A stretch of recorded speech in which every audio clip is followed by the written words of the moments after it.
By 9 a.m. on August 10th, 1989, longtime friends John Horseman and Harold Gerber had already been hard at work for hours in a remote forest outside Bellingham, Washington. They had no idea that it might be the last time they would ever work together.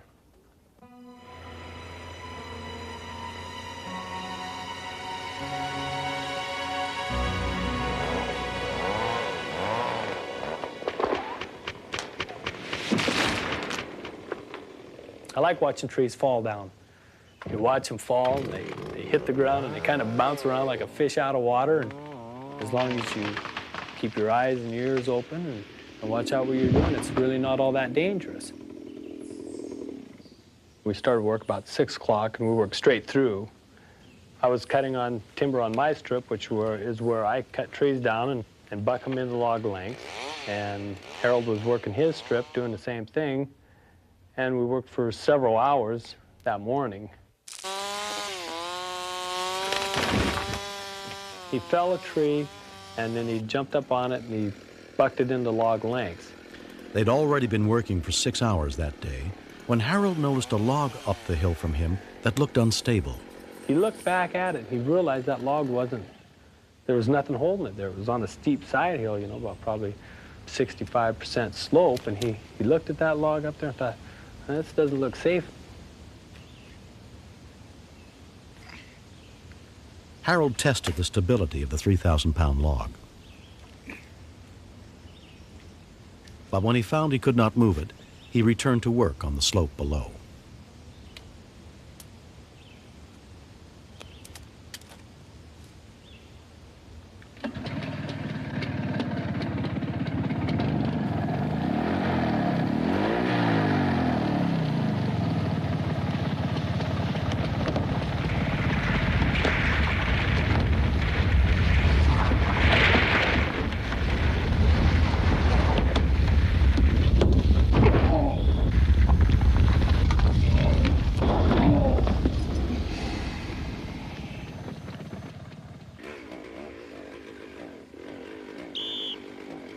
John could not hear Harold's whistle or cries for help because he was wearing earplugs.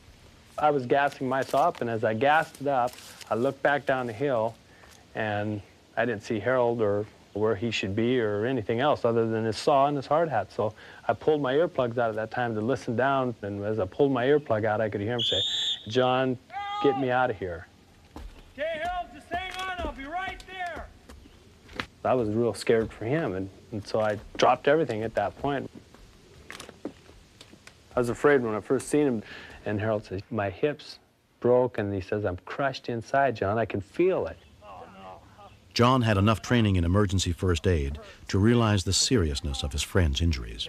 His pelvis was either crushed or broken, and there was blood seeping from the head of the meatrium at that point. And I knew then how serious his injuries really were. And with the logs being unstable and rolling around, if they roll, that top log would just crush him to death right there. So at that point, I run to my pickup and called for help. And I picked up a truck driver who was working on a different logging site not too far, a couple miles away from us. And I said, "It's your ball. You have got to get me help as quick as you can. Harold's dying. There's nothing I can do for him." Hey, guys, somebody's hurt over on John's side. Head on over there. While John continued to radio for help, 3 loggers set out to run the 3 miles to the site where he and Harold had been working. A trucker in Bellingham was the next to pick up John's urgent call. He quickly got the basic information about the location of the accident and ran to the nearest phone to call 911. 911? Yes, I was listening on CB on Channel 7, and the guy wanted an ambulance and a helicopter. There was a logger was pinned on Canyon Lake Road. The first information was immediately relayed, and 3 ground medical units were dispatched to the scene. Contact the Kendall. Kendall. Can you pass the word along that med flight will be in the air in just a few minutes? Yeah, will do. Sure. Thanks for helping. Yep. Okay, bye. Bye-bye. There's no doubt he was in shock, and when he was laying there, he says, "You think I could possibly die?" And I told him, "Harold, I don't know, you're gonna die, believe me, but you better not die right now." It took about an hour to get to the scene by the rough and winding logging roads. The first unit to arrive was the Welcome Volunteer Fire Department, led by EMT John Heiser. We're running out of time, and it's what they call, the surgeons call the golden hour. You know, the first hour after some major trauma like this. They want that individual in the hospital. His best chances of surviving are within that first hour. And we just about used that up getting there.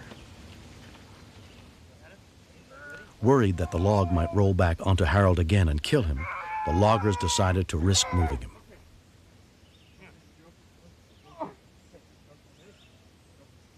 Harold was still conscious and alert, but at that time, John Heiser was coming around the corner with his stuff and the spine board, and then all we had to do then at that point is lift Harold and set him on the spine board, and help started coming real quick after that. Paramedic Tony McQuinn was next. We found Harold talking, but he was in severe pain. He was very pale. He didn't have a palpable pulse on his wrist, and any movement at all, he would really wince or yell in pain.